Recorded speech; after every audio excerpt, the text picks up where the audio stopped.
So you can watch him just against Alabama and be like, oh my goodness, this is exactly what we're looking for. To be 6'4", he's probably, I know he's been hand timed at 4.35 in the lead up to the combines. Give me those guys that are trying to cut back against the grain and work their way down the Yeah. field, get in and out of traffic like a New York cab. That's the guy you want.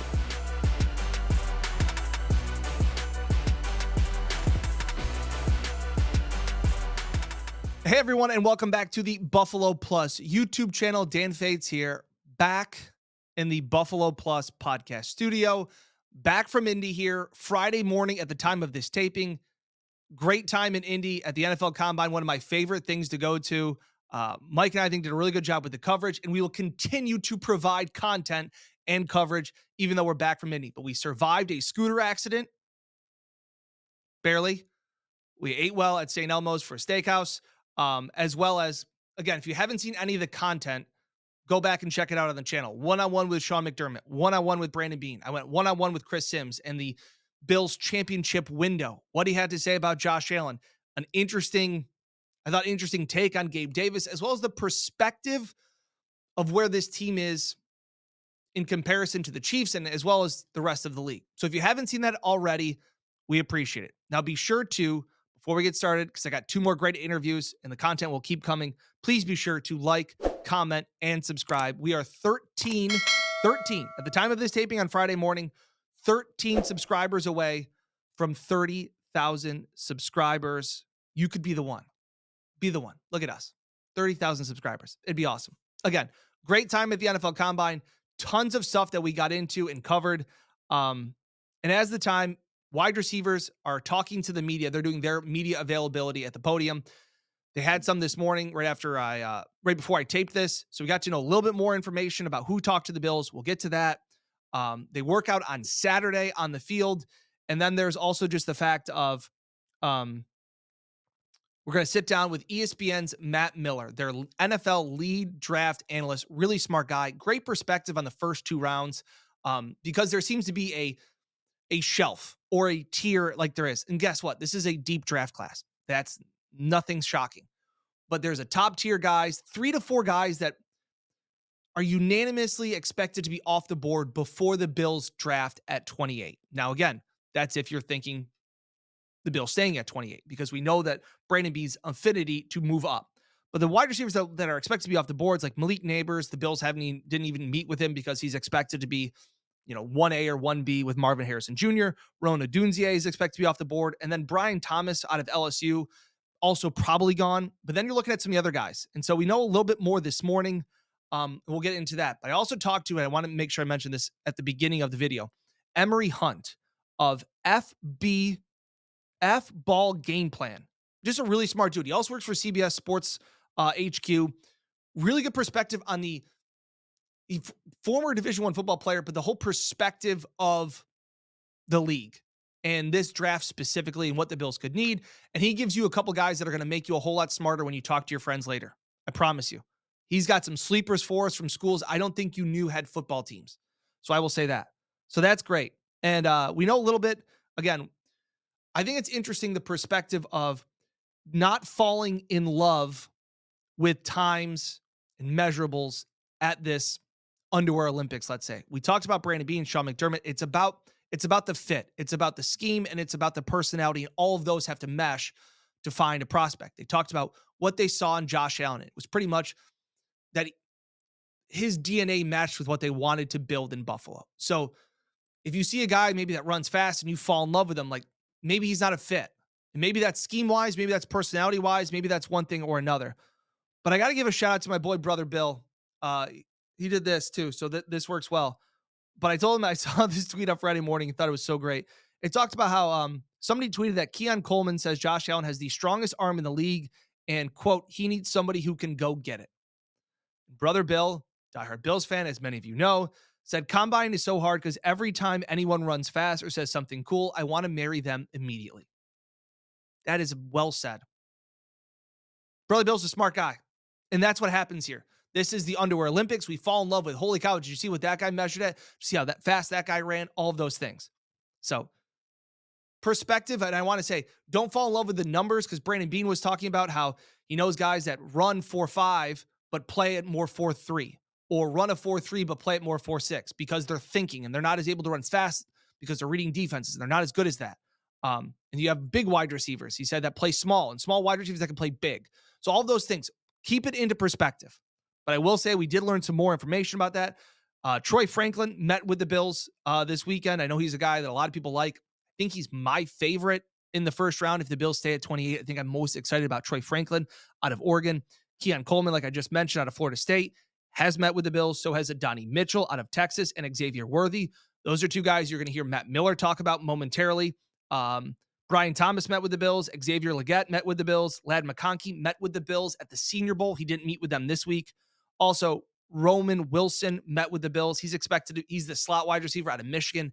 Tons of speed. We know the Bills need to add speed, but I don't know if he's a fit necessarily with the Bills. Still waiting to hear, talk to the media about Javon Baker, Jermaine Burton. We have not heard from them. But again, this is an interesting time. I just want to come out here and kind of butt together two interviews. I got to sit down with Matt Miller, ESPN, super cool guy. The perspective of there will be a wide receiver for the Bills in the first round, but they need to get one. All right, now joined by ESPN draft guru Matt Miller. Thanks for taking some time as always. I think we did one last time on Zoom, and you had great Jordans in the background. Yes. So still have them. They're still there. Perfect. Yeah. Okay.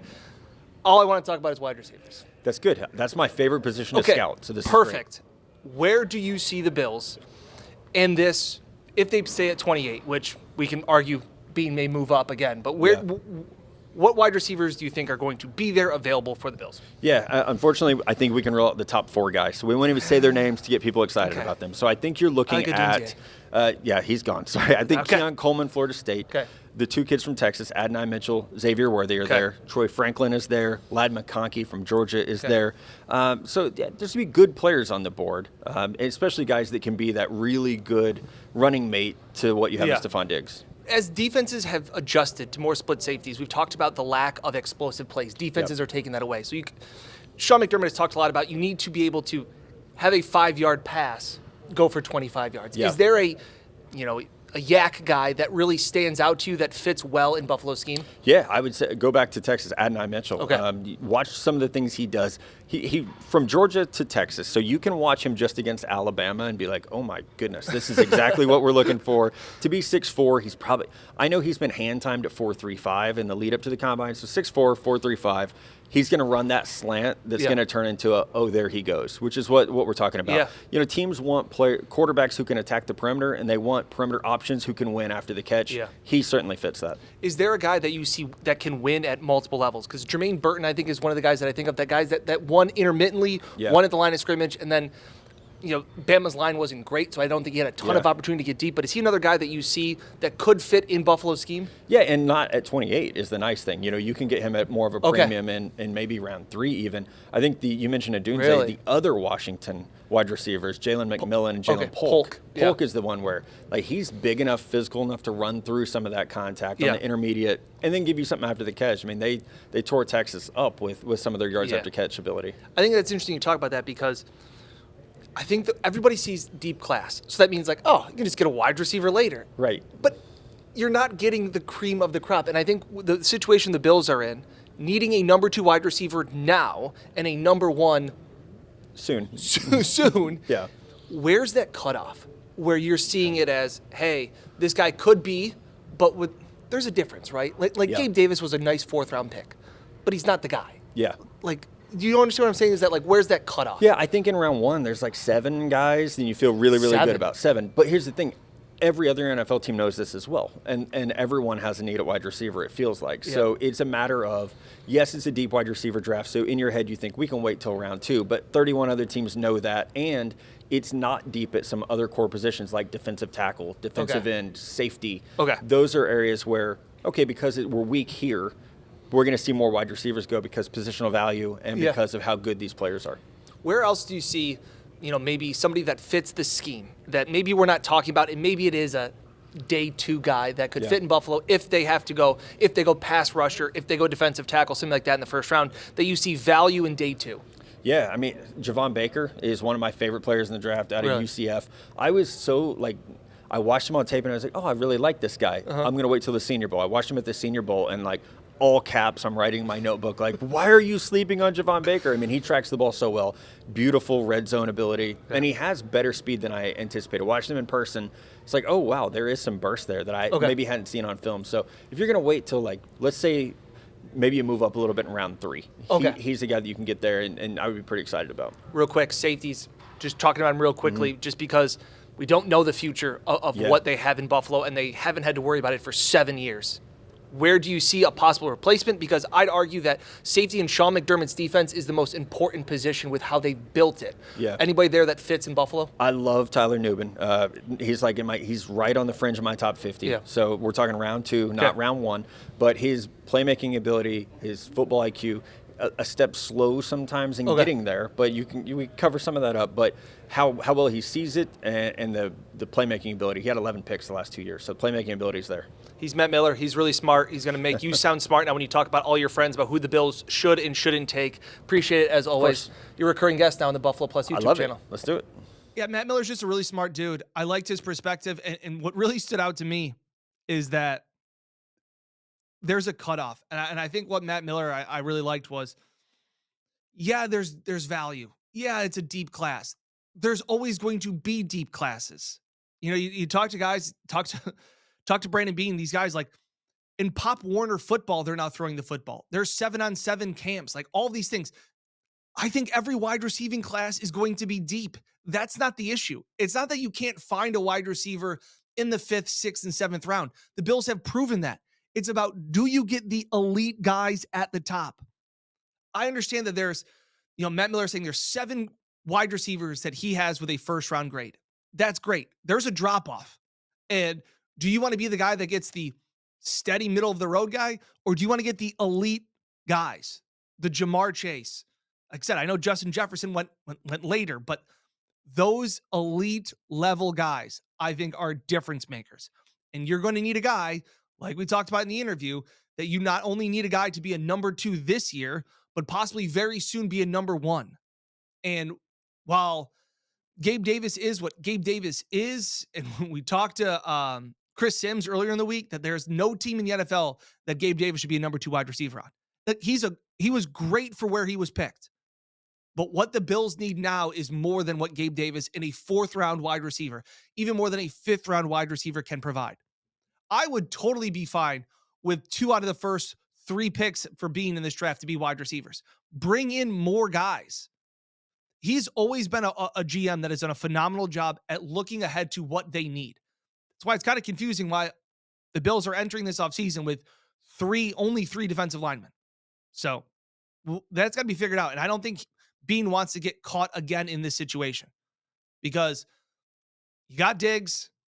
We know what Khalil Shakir is. It looks to be a piece that's improving. I know a bunch of people are screaming right now at your computers or your TVs going Justin Shorter. Maybe that could be another piece, but I think he needs to restock the cupboard. So I really like what Matt Miller had to say about guys at the top. Go watch some Xavier Worthy clips. Fun dude.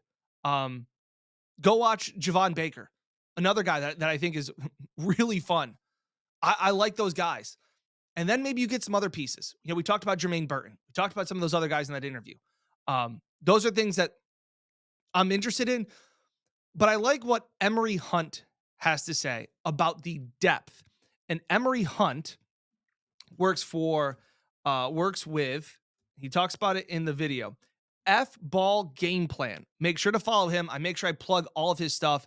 He also works for CBS Sports. So if you haven't seen him yet, I guarantee you're going to start seeing him a lot. The dude just eats film, eats, sleeps, and breathes it. It's awesome.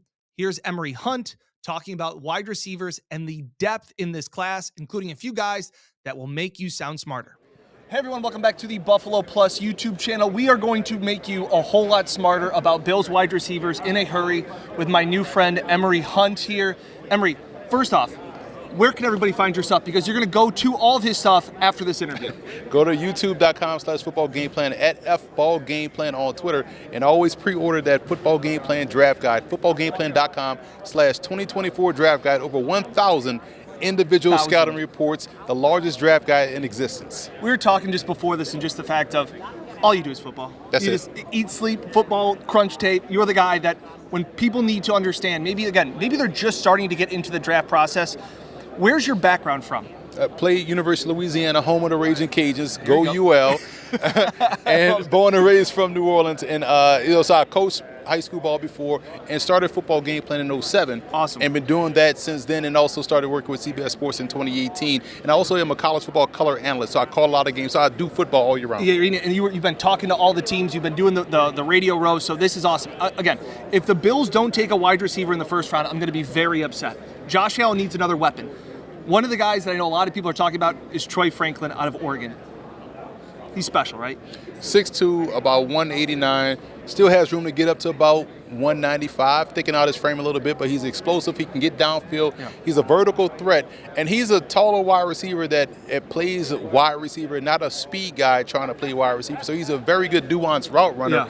Catch and run guy, and when you just think about the arm strength of Josh Allen, we know he has that old school Tecmo Bowl arm, end zone to end zone. You're not going to outthrow Franklin, and that's what the Bills need, someone that could be a vertical stretch player down the field. I think that's what everybody's looking for, especially in Buffalo, is the stretch player. Is there somebody else that you also have in mind, along with maybe, not necessarily Troy Franklin, but I think a lot of people want that 6'2" wide receiver. I think they want a bigger, faster wide receiver. Is there anybody else that you have in mind? Oh, there's a bunch of guys in this draft. Rome Odunze is a big, fast wide receiver. We talked about Keon Coleman, a Florida State big, fast, tall wide receiver. Yeah. You think about Adonai Mitchell out of Texas, another tall, fast wide receiver that can catch and run. But don't disregard the short guys, because Ladd McConkey is fantastic as a wide out in his own right. My question is to you, and you've been doing this for a long time and understanding it, and I know, and everybody says this draft class is deep with wide receivers. Is there a cutoff that you see day one impact players that, hey, these are guys that can come into Buffalo, be at training camp, and be immediately plugged in as a wide receiver number 2? Do you see that like, hey, there's, you know what I'm saying? Is there 5 or 6 guys? Is there really 10 guys? Like where do you see that? You're talking to the right guy, because I feel like there's really 10 guys. And the reason why is go to the book and get the book. And get the scouting report. It'll all be there. You'll see the scouting reports why. But if you go back to high school football, right? Yeah. With the advent of 7-on-7, yep. the advent of the 5 wide, 4 wide receiver offenses that we're seeing in high school, at the collegiate level with the wide hash marks, so they're able to use the width of the field. Yeah. Time on task is more prevalent now than it was back when I played, or back in the early 2000s, where guys are coming out now where they've run a million routes. So they're more ready to step in. So that's why I feel like it's deeper in terms of the wide receiver talent. So just because you may miss out on someone in the first round, Puka Nacua, time on task, BYU, came in as a 5th round pick. There's countless amounts of options out there for receivers, so don't get hung up on the first 32 picks. There's only one person that can go in the first round for the Bills, but there's a whole draft and undrafted free agents out there, but there's a lot of guys with that athleticism. Because that's my thing with Bean, is that I feel like it's a big hole in the Bills' offense. Somebody to stretch the field, to take some pressure away from Stephon Diggs, and Bean hasn't drafted a wide receiver above the 4th round. So I guess there's that little bit of, yes, Khalil Shakir was a great pick, and Gabe Davis was successful at where he was picked. But there is just that sense of, I want somebody to come in and be a game changer that can be a number 2 if and when whatever happens with Stephon Diggs. Is that fair to say, like that there's a need in this Bills offense for that? Yeah, absolutely. Because here's the thing. We know how coverage is and how coverage dictates who you go to the ball. So look at the problem that Miami creates offensively when you have a Tyreek Hill, when you have a Jalen Waddle, and you have a back that's explosive. Buffalo has a great back, in my opinion, in Cook, who showed this year he can carry the load. We know about Stephon Diggs. We know off and on Gabe Davis. There's some, but they're good at tight end. There's depth at tight end, so they can. And the offensive line was solid. Solid. So if you get a guy at receiver, another elite level talent, you can have some success. So I understand the sentiment, and I get it, and it makes a whole bunch of sense. But it's about finding the right fit for not only the quarterback you have, the system you're running in, because not every receiver, even though they're great talents, like. How Buffalo would handle Tyreek Hill and a Jalen Waddle? Will they fit in Buffalo, even though they're elite talents? Great point. So, and the one thing we've seen defenses, and Sean McDermott talked about it a lot yesterday, was the fact of you're playing split safeties. Defenses are taking away explosive plays. Nothing's really getting over the top. That can help when you can get a guy like Tyreek Hill, but they don't grow on trees. The catch, the yards after the catch, is a big thing. And while Sean McDermott, the game's changing so much, right? So instead of always thinking, well, we got to find somebody that gets faster to get over the defense, Sean talked about guys that catch and then go. And so Is Jermaine Burton maybe one of those guys? Because he's one of the guys that I see win at a bunch of different levels. I see him win short, I can see him win middle, and then obviously Alabama's O-line wasn't great like you were talking about, but he can win deep. Yeah, he is the perfect catch and run guy. Like, he's built like a running back. He can explode out of his cuts, so he's creating that separation deeper down the field. So he's perfect for what they look for, a great compliment, right? And I think he can play inside or outside. You look at Adonai Mitchell from Texas. He's a taller guy. I brought up CeeDee Lamb as a compliment, right? Because CeeDee Lamb looks like an outside receiver. But how often we see CeeDee Lamb in the slot, winning inside, end of rounds. When the thing I love about Mitchell is that when he gets the ball in his hands, he's looking to score. Give me those guys that are trying to cut back against the grain and work their way down the field, get in and out of traffic like a New York cab. That's the guy you want. And so, yes, there's a bunch of guys that can play that catch and run game. And that's where the game is going, because if teams are smart, they'll try to make Josh Allen get rid of the ball quickly, as opposed to you don't want Josh Allen holding the ball. It's dangerous. So you need those catch and run guys, and I think this draft is loaded with those types. Give me a few more of those catch and run type guys. You got a couple off the top of your head? We talked about Ladd McConkey. Like, I know this isn't a one-to-one, so don't think this is a one-to-one player comparison. But from a stylistic standpoint, from a game-breaking standpoint, think Lance Allward when you're thinking about Ladd McConkey. Favorite wide receiver. He is Bambi. He is always getting deep down the field. You look at him, you don't think he's getting deep, but he's always got a step. He's able to extend that coverage, right? So that's someone that you really want. He's another one that can play the deep game as well as the short game. I talked about Jalen Coker before, out of Holy Cross. Physical guy, 6'1", 218. He dominated the level of competition at the FCS level at Holy Cross. And he goes to the Hula Bowl and plays really well there. And he could play inside. He could bang on the inside. He could block on the inside. Catch and run guy as a physical. He turns to a running back afterwards. He goes to the Shrine Bowl and continues to dominate against upper level competition. To level competition. Exactly. All right, and I know I want to get this. A West Florida guy. Give it to me. John Giles, 6'2", 218. Now listen, the Argonauts are a very good Division II team in the Gulf States, kind of Gulf South Conference. But when you think about why he's good, right? So there's a couple of reasons why. So my whole process, I go to All-Star games first because I start the draft process. Then I go back and watch film. So what you do in the All-Star game, you better be doing on film. So in the All-Star game, College Gridiron Showcase, small All-Star game, he dominated there, right? Got a late call up to the Hula Bowl where he went out there and dominated again. Short call up, had a great game. You go back and watch the film, go watch Florida A&M tape. And that's next year Florida A&M is going to have two corners that are going to be drafted, right? This is a great compliment of, D2 versus FCS, right? Sure, yeah. Out there, it's open all day. His quarterback just couldn't get him the football. So when you're constantly open versus air versus routes, and you just imagine, man, if we just give him the football, how he can play. He could win above the rim. He could catch away from his body with ease. A very good prospect. One thing that I think gets lost, and this is the last question. Very interested to hear your perspective on it. I feel like when everybody talks about contested catches, this guy's great at contested catches. I feel like that's somewhat of a backhanded compliment of he doesn't get open. Is that a fair thing to say, just because sometimes when it's like, I'd rather have a guy that can separate than win contested catches. Now, I know it's a lot easier said than done to get open in the NFL because corners are just better and it's hard to get open. But can that sometimes be a backhanded compliment? Because I know Keon Coleman is great with contested catches, but does he generate as much separation as maybe some of the other guys? That's a great question. I'm glad you brought that up. Why? Because... Am I stupid? No. When you're out there in week 6 and watching guys make plays, does he get separation or contested catches coming to mind? No, you want to see if he catches the football, right? You think Pittsburgh care about, George Pickens contested catches or separate? No, we love that he's great at catching the football, right? So that's all it is. They love Randy Moss, they love Megatron. Yes, they can get separation, but a lot of highlights we see of them are what? Contested catches. Can you catch the football? That's job description number one at wide receiver. All right. If you could do that first, everything else will fall into place. All right. I love it. Make sure one more time, the book, where they can follow you, social media, hit it.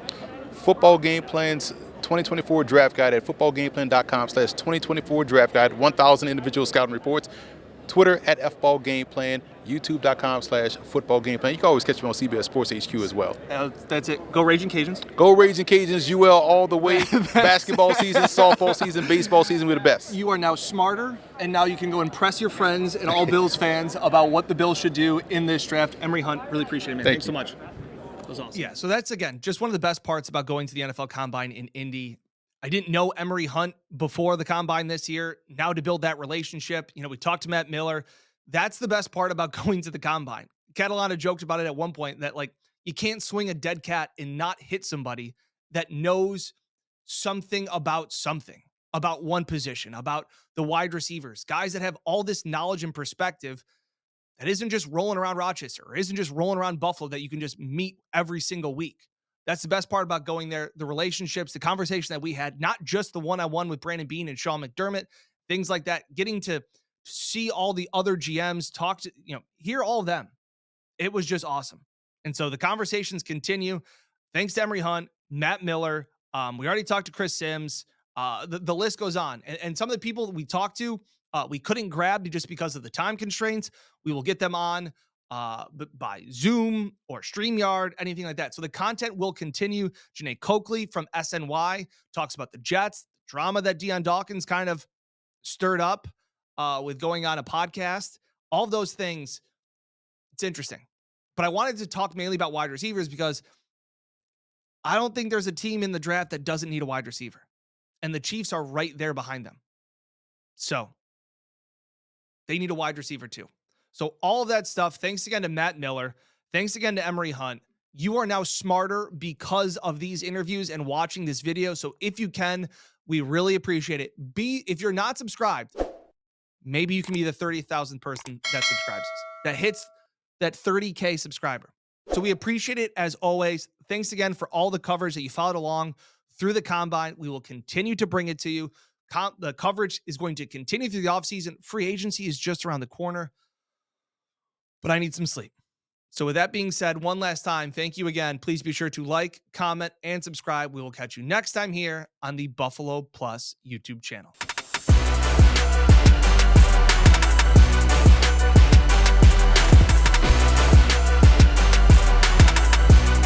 Buffalo Plus, your interactive look at the week in football, brought to you by Connors and Ferris.